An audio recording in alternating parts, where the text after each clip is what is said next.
This is Dr. Bhavna Kulshrestha, Principal, Amity International School, Vasundhara, Sector 1.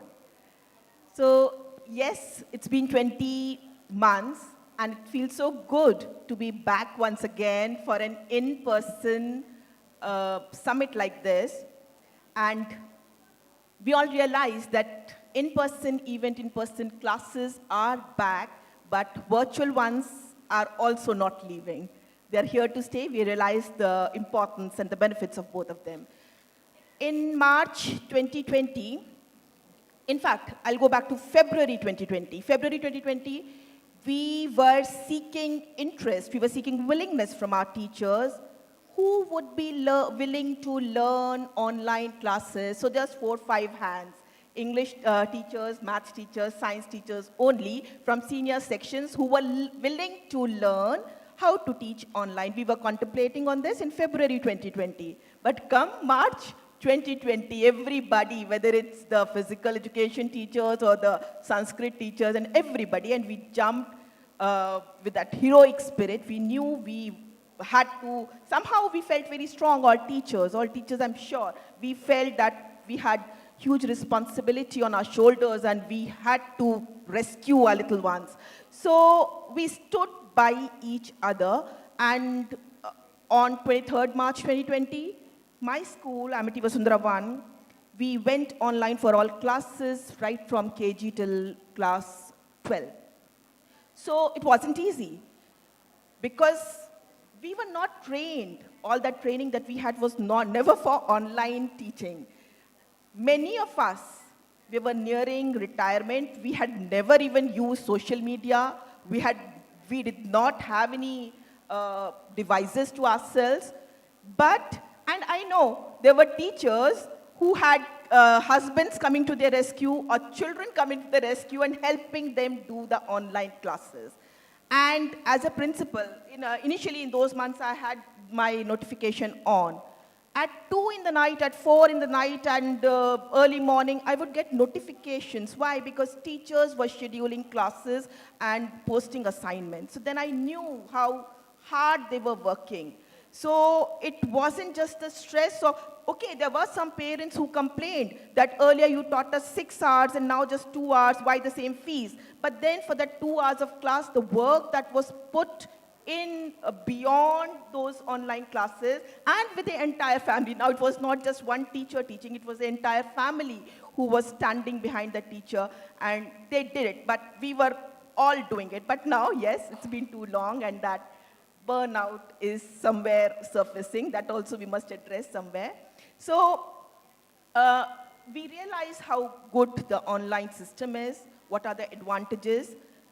We have a teacher teaching French in our class. So earlier it was an Indian teacher teaching French. But now, thanks to the online classes, we have a teacher who's French sitting in Paris and teaching our children French. Similarly, and we're not just receiving, we're also similarly sharing and giving. So our teachers, our children are similarly sharing and teaching and interacting with the students in Tashkent, the university in Uzbekistan, and teaching them Hindi. So it's give and take. This is possible only because of online teaching. And talking about, earlier we told our children to stay away from devices, to control screen time, and now we tell them, okay, use social media for constructive purposes. And I want to share that in our school, we have taught our children how to use social media, Facebook, Instagram, for getting news. So we encourage children. Earlier, it was only 1 or 2 or maybe 3 newspapers coming to your homes. But now, on social media, we have taught our children to follow not just Times of India or Hindustan Times or any other newspaper.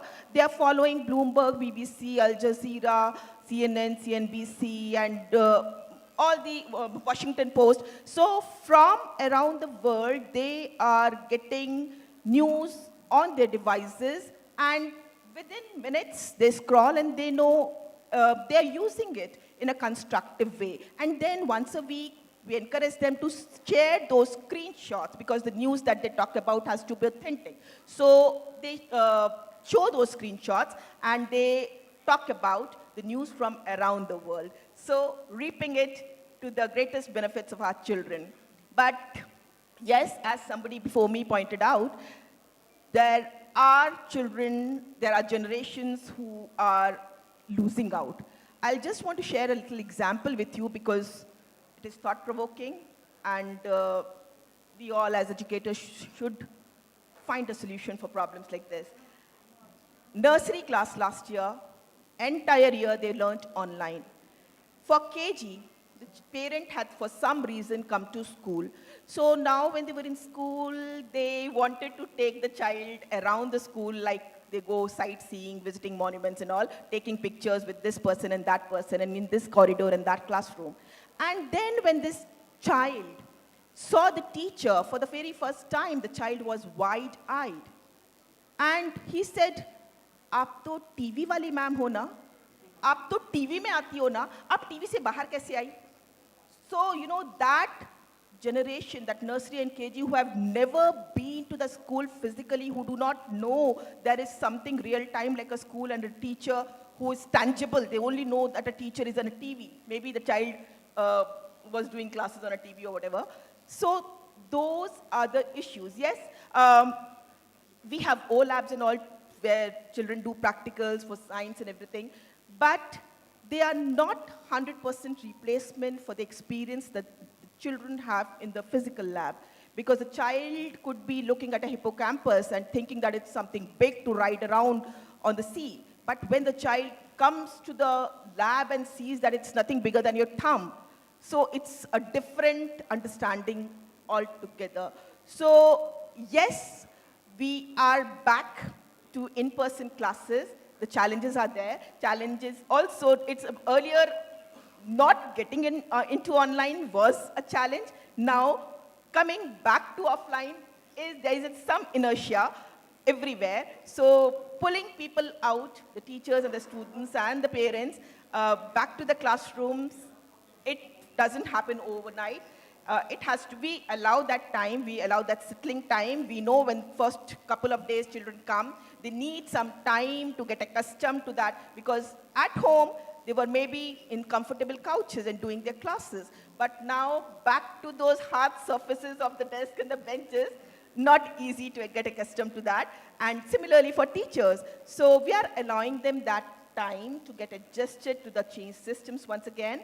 But yes, it feels wonderful to be back to the in-person summits like this and back to see children in the school. For class 9 to 12, we have 75% children coming as of now. And rest, when we asked for consents,